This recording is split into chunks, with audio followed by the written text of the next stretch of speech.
मन में कितना सोनीपत से लगाव रखती है सरकार। एक और बात मैं आपके माध्यम से आज एक खुलासा करने जा रहा हूं। मैं नेशनल NHAI हेडक्वार्टर में गया था। National NHAI national highway authority of India, Gopalpur में अंडरपास की मांग है और थाना कला में अंडरपास की मांग है। हालांकि वो खरखोदा हल्के में लगते हैं। 334B नेशनल हाईवे जो आपको पता है कि मेरठ से खेवड़ा होते हुए बॉर्डर होते हुए सोनीपत से खरखोदा और आगे झज्जर और लोहारू तक जाता है। ये हमारे समय 2013 में नेशनल हाईवे मंजूर हुआ था, आपको पता होगा। उसके बाद ठंडे बस्ते में डाल दिया गया था और 2018 में इसको गडकरी जी के माध्यम से मैंने जब उन गडकरी जी से मैं मिला, उनको समझाया इसके बारे में, तो इस पे दोबारा से इसकी फाइल चली और इस पे टेंडर उस समय कॉल हुआ। अब इस पे काम चल रहा है।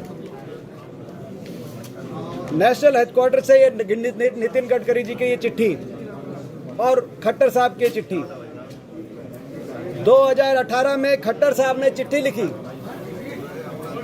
भारत सरकार को कि ये जरूरत ही नहीं है, इस नेशनल हाईवे को कैंसिल कर दिया जाए, निरस्त कर दिया जाए, इसके टेंडर मत कॉल करें आप।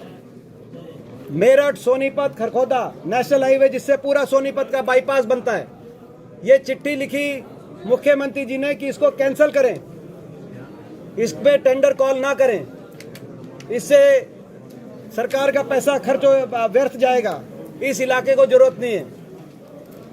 उसके बाद जब गडकरी जी से मैं मिला और गडकरी जी ने चिट्ठी लिखी दोबारा उनको कि नहीं, सोनीपत वासियों को बाईपास की और इस नेशनल हाईवे की जरूरत है।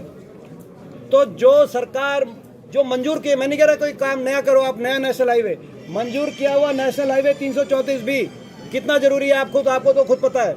ये जो पूरा अपना बाईपास सोनीपत का खरखोदा का बाईपास इसमें निकलता है पूरा वहां तक। तो जो सरकार जो मुख्यमंत्री ऐसे हों जो सोनीपत का मंजूर किया हुआ नेशनल हाईवे उस पर ये चिट्ठी लिख दें कि भाई हमें इस इलाके को जरूरत नहीं, इस इलाके में आबादी नहीं रहती। मैं आपसे पूछता हूँ, क्या इस इलाके में आबादी नहीं रहती? क्या इस इलाके को जरूरत नहीं है? ये ठीक है कि हमारे टाइम मंजूर किया होगा, तो उससे क्या इस प्रोजेक्ट को रोकने का कुछ नया काम तो आप कराओ मत।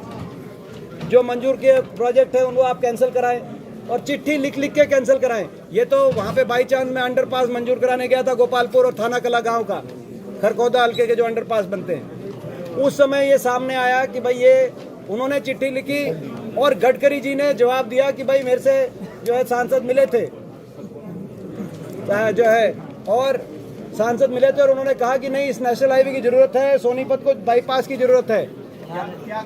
भेदभाव का एक रवैया इस सरकार का रहा यहाँ के विकास को, इसीलिए रेल कोच फैक्ट्री हमारी चली गई। आपने देखा यहाँ के विकास से कोई सरोकार नहीं रहा। मैं बहुत ही जो क्योंकि आज मुख्यमंत्री जी यहाँ पे आए हुए हैं, कल आ रहे कि भाई इससे पता चलता है, ये एक उदाहरण है। कॉर्पोरेशन की जो जमीनें आई हैं, हाँ, उनको बेचने का काम भी शुरुआत कर दी है। अच्छा, और एक और खुलासा करना चाहते हैं, ये जो कॉर्पोरेशन की जमीन जो गांव की जो श्यामलाल भूमि कॉर्पोरेशन पे आई थी, ये उसको भूमि को बेचने के लिए पवार साहब आप भी एक बार भूमि को बेचने के नोटिस हैं श्यामलाल जमीन को, मतलब परमिशन है बेचने की। कौन से गाँव की? ये रेवली गांव से शुरुआत की है। रेवली गांव से लगभग 17 एकड़ जमीन है। इन्होंने यहाँ से शुरुआत की इस जमीन को बेचा जाए, जबकि 17 एकड़ जमीन जो कि इतने बड़े गांव में और इतने से सेंटर लगते हैं, वहाँ पे पार्क बनाने चाहिए, जिम बनाने चाहिए, स्पोर्ट्स कॉम्प्लेक्स बनाने चाहिए और भी जन सुविधाएं की चीजें होनी चाहिए, लेकिन इन्होंने इसको भी बेचने के लिए नीलामी निकाली है। और कुछ न केवल ये उद्देश्य है, जिस तरीके से जो है लोगों को जो शंका थी, लोगों को इन गाँवों को यही शंका थी और आज वो शंका साबित हो गई है। ये आपके सामने है और एक शुरुआत है रेवली गांव से केवल। हाँ, तो ये अपना कहते हैं ये भी एक बड़ा मुद्दा है, तो इसको भी। ये कहाँ की जमीन है? क्या गरीब आदमियों को प्लॉट मिलने चाहिए और स्टेडियम बनना चाहिए और स्टेडियमों की आवश्यकता है सोनीपत में, मगर इन्होंने ज़मीन को बेचने के जो परमिशन दी है, तो ये नगर निगम का, जैसे मैंने कहा कि 6 साल से इसको भ्रष्टाचार के रूप में इस्तेमाल किया गया जा रहा है नगर निगम को। यही इस बात को रोकने के लिए, और जो हमारी यहाँ पे हमारा नगर निगम में हमारे मेयर बनेंगे और हमारे पास जीतेंगे, ना सिर्फ हम स्वच्छता से, ईमानदारी से दिन रात मेहनत करके हमारे सारे नौजवान साथी सोनीपत को आगे लेके जाएंगे, मगर हम इनकी ये जो घोटाले हैं, इन घोटालों की इंक्वायरी कि कौन लोग इन घोटालों के माध्यम से सोनीपत को लूटने का प्लान कर रहे हैं। भाजपा तो कहती है, तो आप लोग को हम कई बार कहे, जो सारे गांव के अंदर बहुत पैसा था गांव पंचायत में, वो सारा पंचायत का पैसा इन्होंने लेकर फुटबुर्द कर दिया और सारा पंचायत का पैसा इन्होंने खर्च करने का काम किया जो है। तो ये भी एक बड़ा मुद्दा है।